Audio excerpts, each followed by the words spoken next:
tina puri ji maram jeng peng ai duisan jagi ge ko karina da number 1 Basanta Kumar che ma candidate oire adudagi mai ticket pi bagi lokthop na miduda ma mantri ora dum leiduni khotni kani yam themdok themjin tawna re ko ra khoi di manu da pe chithani de lui wi tai ko ma ji resentful candidate ru tare ba oinde oiba do si prajana je fil tawai adaga mahoi campaign system to fil tawai adaga moi party president Srimati Sarda su ticket phangani kalam phangtabagi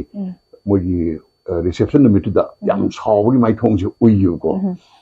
adaga BJP ko na khwaidigi soiri se akhoi chief minister sina akhoi kari haitare khwai chawa mi moraga mai makhada general no vote khonguda base magi BJP ki MLA amde mantri mayam tine moi je thina demoralize tawbre kari demoralize no kangla do thokiba tang kunmergi thoglok che moi da pu chai dina tawba adagi akhoi che mithibong medibal oijaroi kana wasa handa adagi MLA amadi Congress president kar pu ko tawgi dina ko machine kamai tabida chaweba chawbai de muine chawbunda moi wa karna chaweba hai bolak jena koi tawche aduna hariba BJP ki MLA and mantri gar basing sina praja da vote khom mai candidate chatpa kana mayan khomai che lamando muine wone khumninge nangi bole kana wa thadan hadagi madang ji harakano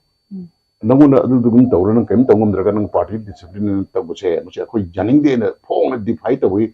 kendra mayam mai khange ko aduna sigma ku chingje paro daga akhoi kenu se BJP che flop chate Manipur ki history da ruling party laina atopa party na ka bache yahana 1980 de thokiba CVR ke donandro Congress na chimina soiba asom na su Congress na paiba adu matum da CPI ge siringa ngom mohindro na ka gi da se 1980 de neba adu gi matum da chaini phumari da handak amuk thueba ko history ji repeat tawreba samai to na sigum makhagi calculation de gi ai kano si yararoi dum khange BJP che moi thaina gi kano tawbu adu de gi moina tok thoro pa thabak ta na mit yam na so yam hen do propaganda yam hen ba kanam tang ek to da hui kari han celebration hen ba se chi je prajan pen da ni ko aduga Congress ki khudong cha ba strength na kamai la ke da hojik mayam na hang ri je Congress ki MLA manga ka ta BJP da support tor jina contribute plus kunithar kunithar ka 55 ne 55 sida Congress BJP alliance partner che BJP ki to thamoi sina amata work tok de uribok tok de lamsang tok de mapan de hajin raga manung de economic tawe ko khwari sengba akhoi khudam mai bo wangoi che wangoi de NPP kari ni na NPP de vote ki yan ta de no ne hele Congress ne bari de hele ada Congress ki yam thina phajagi bego phajagi bese moi khudong cha bai tare praja miyam je any Congress BJP khaidabida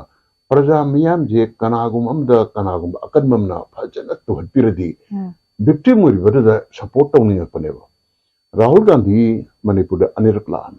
ahambala pai khokchat ta ko mabu akhoi gi bisen bu gari da tholaga thingaga hallaga helicopter ga chalan gi bache ai Congress support tawru wan da phajati he sibokti kari mana to jam put thing do maram dina akhoi gi mamang da bomb phum ke gen hajin ba ko ani suda magi Bharat Joro nai jatra na January gi second week tra kan hogi do chi hogu se keno ne hapta kang gi buni hoju ge permission bi to ko ya bane ba adu daga mu koi chen tel na Congress se khongjom de hoan gi dina adu se praja me na pen de ba opposition ni keno opposition leader ne ma jo kari gi adu gi permission bi da du yam na security problem kai le gi sine Rahul Gandhi ko ne hong kana gi bese kamai ta da BJP so aham da 84 khotang karam ba gi chi el ge adhane gi rad jatra sino jarlo hike ki deba so mai tano Rahul Gandhi gi 64 days da keno magi Bharat Joro nya jatra hari se machi mana sakri se namit 62 da 3 da ni yogi bneba state trama power chale adagi district trama tranga aduga Lok Sabha ki kendra chama power charkiba machi yam chatina mungna plus point legi ba singma long march sam tabu che public sida mana chala ga jaga khara da response am phajara su jaga khara da response hajabai yogdra ga su vote the Masiam kind of okay no never. World history the so Chinagi long master go my revolution no gidna. Masi the mana mana yang wana the me humuma humbutero bus to some surprise awam nebo. Madugi mahido all in the other congression had a panging. When a cariba sit passing show, Mana Kendra Masing Chamas and we have only 99 pun Yam Tajabi Wang. At the Sigumada, Akoyi, Manipur Prajana, Akoyi Mapangi, Mediada, Aduga Mapangi political leader, BJP Nataga, Yam Kana Hayan, the Lahonga, Ukina Sandoropa. Prasar mayam je masibu counter tawning ba aragi loni phong da tawba hita ba se akoi Rahul Gandhi khongchat tuna so phane expose to bi next hujik akoi congress candidate Oza Bimola yam tarome ba mana taromasi akan ba media channel sing da point chumna thawna ngam mayam je adu yam ngang da bi wapun na te bi da khara kha hai beda akoi Manipur prajana penjabado akhoi nganam thunam bai tari hanjang da re ko tin pen ba wa ja kuna phungdok ba hido je mana phaja phungdu sigi matana sri thonojum maheshwar ju ga phajna tawi apana chatru mai ju credit yam le ada vote ki matang yoksla paddi hadak Manipur praja se wisely vote tawe ko maheshwar da phanam nu sira so mo da phanam thadara so anti BJP anti Biren web se Masih thema bang ngam da je kana na sum yeng pada Congress amadi Oza Bimola tagi bane Congress amadi Oza Bimola tagi bis da Oza Bimola la amga lising tara ma hena kare outer na kamai to geda outer na akhoi NP awsina barabar kala akhoi nampu hapu to ba moi backing da yam kan khulai ba sangsana ma leidina ana election gi hor pa matam da Congress candidate Arthur jina okul da vote le pada meeting to pada nungbai caption da ko kai we keno chiang ui ba yang ui ugi ko ada ang sai hedo Manipur praja je handakti nampu sapu gi against the vote people in the way nagata we area da moi NPP jiming na sum hela kala ada gi nasai Arthur ju yam thona phana maju surrender tabde mai thona da koi welcome to we akoi appreciate to we ba ada mana vote lepa kanda maitegi area da maje vote yang phangi jiri counting to ta NPP ni helaga la ko jiri counting hek hobodegi Congress na lisingani hen ba hobre ba makhata na maitegi lamyam ji akoi gi counting to pan jara hen re iru da so sam bo ken da tar mukta mani hele maitegi da mana yang pan heli ji keno si number 1 BJP sarkar party yadava ma next maji yam uina mamang dagi hawna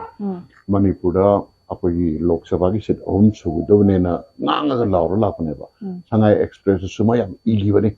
ado mi pa hobo sing na ningjang ba apagi hojik Manipur gi outer da kendra tare Nepal re dina ko sina akoi vote thada badi yara ga vote pe yade na long standing akoi moi issue demand am le se hojiki Congress candidate Arthur china ira na theoretically solution pigre kamai to pige khabar ri igre ba mana hai gi kai hai gi da Manipur gi Lok Sabha sit che ahum su gudam ne adamai tar di simu issue je amta lei roina madugi appreciation wina Manipur gi prajana jo handak mongoda vote pi bane kale aduga Congress party gi jo handak se kari hai to no Congress party dam phabijunate adano mayano Congress ki sarkar ma halago pambai wafum dei to ude ko aduga makoina candidate choose to bomatam da Oza Bimola khan ba je masi yam chumna choose to win khale param di ma chi regular mainstream politician natev academics ki direct chala pani na aduga mainstream politics ki la ko mi se prajana ke apam de mo gi oi da pa da haijan ba ko ngamo de wa da promise action ba double standard or sum je pam de ba Oza Bimola press na madu ud adun mayang bi apam candidate ko ong tagi